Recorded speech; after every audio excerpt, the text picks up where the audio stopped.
तो ये बड़ी खबर हम आपको बता रहे हैं। इस बीच हिमाचल से जुड़ी बड़ी अपडेट। सुक्खू कैबिनेट की आज एक बड़ी बैठक होनी है। सियासी हलचल को लेकर ये बैठक बेहद अहम मानी जा रही है। असंतुष्ट विधायकों के पर्यवेक्षकों की बैठक लगातार जारी है। फिलहाल इस्तीफे पर जोर नहीं देंगे विक्रमादित्य सिंह। विक्रमादित्य को फाइनल फैसले का इंतजार है। तो सुक्खू कैबिनेट की आज एक बड़ी बैठक होनी है। इस बैठक में क्या कुछ होता है ये देखना दिलचस्प होगा, क्योंकि जिस तरीके से संकट के दौर से सुक्खू सरकार गुजर रही है, ऐसा लगता है सुख भरे दिन बीत गए हैं और इस वक्त मुसीबतों के जो दिन चल रहे हैं उन मुसीबतों से पार पाना होगा और ऐसे में यह बैठक बहुत अहम हो जाती है।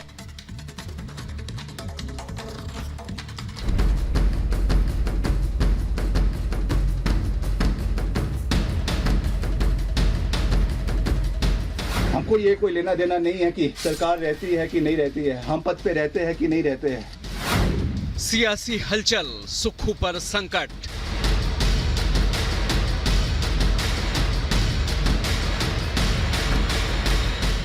राजा साहब का नाम मिटाने की जो कोशिश करेगा, नहीं मिटने देंगे। हम चाहते वो आगे बढ़े। विक्रमादित्य सिंह जी सीएम बने चाहिए।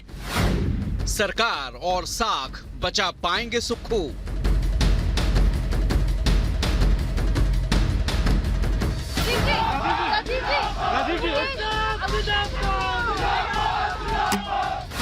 सुक्खू कैबिनेट की बैठक पर टिकी नजरें। मैं प्रेशर में नहीं रहता, मैं प्रेशर देता हूँ। विक्रमादित्य जी से मेरी बात हुई है, उनका कुछ कारण था और ऐसी कोई बात नहीं, वो हमारे छोटे भाई है।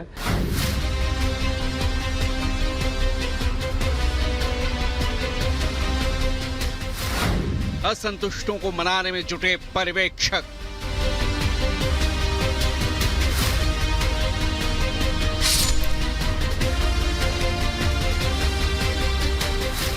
हिमाचल में सुक्खू सरकार पर संकट भले ही थोड़े दिनों के लिए टल गया हो, लेकिन उनकी कुर्सी पर संकट अब भी बरकरार है। कांग्रेस नेता विक्रमादित्य सिंह के इस्तीफे और 6 विधायकों के बागी रुख ने कांग्रेस आलाकमान को विधायकों की बातें सुनने के लिए बैठने पर मजबूर कर दिया है। जिस तरह राज्यसभा चुनाव में कांग्रेस के 6 विधायकों ने 3 निर्दलियों के साथ मिलकर कांग्रेस उम्मीदवार अभिषेक मनु सिंघवी के खिलाफ क्रॉस वोटिंग की, उसने कांग्रेस आलाकमान को सख्ते में ला दिया और पार्टी हर हाल में सरकार बचाने के लिए अपना सब कुछ झोंकने को तैयार दिखी। दनादन असंतुष्टों के साथ पर्यवेक्षकों की बैठकें हो रही हैं और वहीं विक्रमादित्य सिंह ने साफ कर दिया है कि बैठक के नतीजों के अंतिम परिणाम आने तक वो अपने इस्तीफे पर जोर नहीं देंगे। भले ही सुक्खू कांग्रेस सरकार के 5 साल पूरे करने का दम भर रहे हों, सच तो यही है कि कांग्रेस आलाकमान ने मानो ये तय कर लिया है कि वो सरकार बचाने के लिए कुछ भी करने को तैयार है। हमारी सरकार सुरक्षित है, हमने क्या नीति बनानी उसके बारे में वो एडवाइस करते हैं। जो विधायक हैं क्या वो डिस्क्वालीफाइड हो रहे हैं? ये मुझे नहीं पता। ड्रामा उनका खत्म है, मुझे उस सारी चीज को कुछ नहीं कहना है। आप बने रहिए, अगर बहुमत है आपके पास। नमस्कार, रिपब्लिक भारत पर मॉर्निंग स्पेशल देख रहे हैं आप और मैं हूं आप सबके साथ अनूप। मेरे साथ इस बुलेटिन में मोनिका भी होंगे, लेकिन शुरुआत बड़ी खबर से करते हैं। बड़ी खबर ये, संदेश खाली का शैतान गिरफ्तार हो गया। जी हां, शाहजहां शेख गिरफ्तार हो गया। पश्चिम बंगाल पुलिस ने देर रात शाहजहां शेख को गिरफ्तार कर लिया और आज शाहजहां शेख को कोर्ट में पेश किया जाएगा। देर रात गिरफ्तारी हुई। उत्तर 24 परगना से शाहजहां शेख को गिरफ्तार किया गया और सबसे बड़ा सवाल यही कि आखिर 55 दिनों तक कहां था शाहजहां शेख, क्योंकि जहां से गिरफ्तारी हुई है कहा यह जा रहा है कि संदेश खाली से बेहद नजदीक उत्तर 24 परगना है और ऐसे में पुलिस क्यों नहीं ढूंढ पाई शाहजहां शेख को? क्या उसे बचाने की कोशिश की जा रही थी? सबसे बड़ा सवाल यह। लेकिन अब शिकंजे में आ गया शाहजहां शेख और आज कोर्ट में पेशी होगी। तो दूसरी तरफ देखिए, ईडी ने आज पूछताछ के लिए समन भी भेजा था। तो यह भी कहा जा रहा है कि हो सकता है कोर्ट में पेश करने के बाद ईडी उसे अपनी कस्टडी में लेगी, उससे पूछताछ किया जाएगा। आपको ध्यान होगा कैसे ईडी जब पूछताछ के लिए शाहजहां शेख के घर पहुंची थी, वहां ईडी की टीम पर हमला हुआ था। उसके बाद से शाहजहां शेख चर्चा में आया, तब से शाहजहां शेख फरार था। 55 दिनों के बाद, यहां 55 दिनों के बाद कल देर रात उसकी गिरफ्तारी हो गई है। तो 5 जनवरी से शाहजहां शेख फरार चल रहा था। 5 जनवरी से देखिए फरार चल रहा था और अब जाकर 29 फरवरी यानी कि ठीक 55 दिनों के बाद शाहजहां शेख की गिरफ्तारी होती है। देर रात गिरफ्तारी हुई है। हालांकि भारतीय जनता पार्टी इस पर आरोप लगा रही है कि शाहजहां शेख को टीएमसी ने ही शरण देकर रखी थी। ये गिरफ्तारी, ये पूरा घटनाक्रम सिर्फ एक ड्रामा है। दरअसल शाहजहां शेख रात 12 बजे से ही पुलिस हिरासत में था, पुलिस स्टेशन में था और जब डील फाइनल हो गई कि किस तरीके से उसे पुलिस कस्टडी में रखा जाएगा, किस तरीके से उसे ट्रीट किया जाएगा, उसे उसका फोन दिया जाएगा या नहीं दिया जाएगा, तब जाकर शाहजहां शेख सामने आया है और गिरफ्तारी की बात निकलकर सामने आई है। ये तमाम आरोप लगाए हैं बीजेपी नेता शुभेंदु अधिकारी ने अपने सोशल मीडिया प्लेटफॉर्म एक्स के जरिए।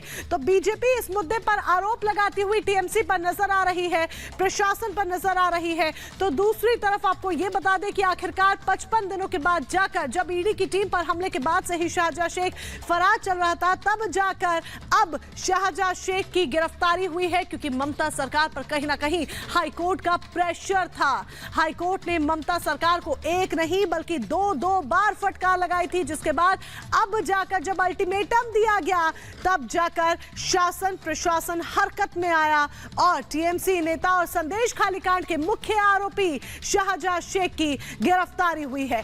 उत्तर 24 परगना में मछली पालन का काम करता था, आरोपी था, पहले सीपीएम का नेता था, फिर टीएमसी में आया। उत्तर 24 परगना में मछली पालन विभाग का प्रभारी था शाहजहां शेख। शाहजहां शेख पर घुसपैठियों को शरण देने का बड़ा आरोप लगा है। तो शाहजहां शेख की अब आखिरकार अनुरूप देखिए जाकर गिरफ्तारी हो गई है, लेकिन बड़ा सवाल यह कि आगे किस तरीके से पूरी कार्रवाई को अब अंजाम दिया जाएगा, क्योंकि एक नहीं तमाम मामले शाहजहां शेख पर दर्ज है। बिल्कुल, और देखिए पश्चिम बंगाल से लेकर बांग्लादेश बॉर्डर तक बड़ी पकड़, बड़ी पैठ मानी जाती है शाहजहां शेख की। और उत्तर 24 परगना में मछली पालन का प्रभारी था, घुसपैठियों को शरण देने के बाद जो मोनिका बता रही है, ये आरोप भी लगाया उनके ऊपर। इसके अलावा भी कई तरह के आरोप हैं और ऐसे में सवाल ये उठता है कि जब रिमांड की मांग की जाएगी तो क्या सबसे पहले ईडी अपने कस्टडी में लेकर शाहजहां शेख से पूछताछ करेगी, क्योंकि सबसे पहला आरोप ईडी की तरफ से लगा था। नमस्कार, रिपब्लिक भारत पर मॉर्निंग स्पेशल देख रहे हैं आप और मैं हूं आप सबके साथ अनूप। मेरे साथ इस बुलेटिन में मोनिका भी होंगे, लेकिन शुरुआत बड़ी खबर से करते हैं। बड़ी खबर ये, संदेश खाली का शैतान गिरफ्तार हो गया। जी हां, शाहजहां शेख गिरफ्तार हो गया। पश्चिम बंगाल पुलिस ने देर रात शाहजहां शेख को गिरफ्तार कर लिया और आज शाहजहां शेख को कोर्ट में पेश किया जाएगा। देर रात गिरफ्तारी हुई, उत्तर 24 परगना से शाहजहां शेख को गिरफ्तार किया गया। और सबसे बड़ा सवाल यही कि आखिर 55 दिनों तक कहां था शाहजहां शेख, क्योंकि जहां से गिरफ्तारी हुई है कहा यह जा रहा है कि संदेश खाली से बेहद नजदीक उत्तर 24 परगना है और ऐसे में पुलिस क्यों नहीं ढूंढ पाई शाहजहां शेख को? क्या उसे बचाने की कोशिश की जा रही थी? सबसे बड़ा सवाल यह। लेकिन अब शिकंजे में आ गया शाहजहां शेख और आज कोर्ट में पेशी होगी। तो दूसरी तरफ देखिए, ईडी ने आज पूछताछ के लिए समन भी भेजा था, तो यह भी कहा जा रहा है कि हो सकता है कोर्ट में पेश करने के बाद ईडी उसे अपने कस्टडी में लेगी, उससे पूछताछ किया जाएगा। आपको ध्यान होगा कैसे ईडी जब पूछताछ के लिए शाहजहां शेख के घर पहुंची थी, वहां ईडी की टीम पर हमला हुआ था। उसके बाद से शाहजहां शेख चर्चा में आया, तब से शाहजहां शेख फरार था। 55 दिनों के बाद, यहां 55 दिनों के बाद कल देर रात उसकी गिरफ्तारी हो गई है।